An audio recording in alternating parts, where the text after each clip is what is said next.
Right, we're going to set up the temperatures now on a 400 Kingfisher machine. Now you can use it as a glass or a dishwasher. Now the bottom controller here controls the boiler, which is behind this panel here. So that's off at the moment, and we got our markings there at 9 o'clock.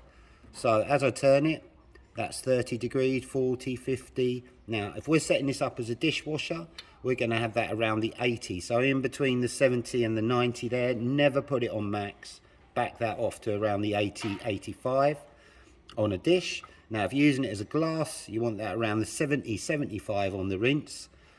Okay, so you don't boil the chemical onto the glasses. Now if you move up, this is the temperature gauge for the wash water in the wash tank here. That's off at the moment. Remember, it's 9 o'clock.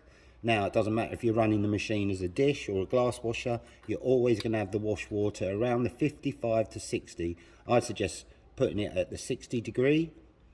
Okay, so that should be fine for your wash. Again, that's the same for a dish or a glass washer.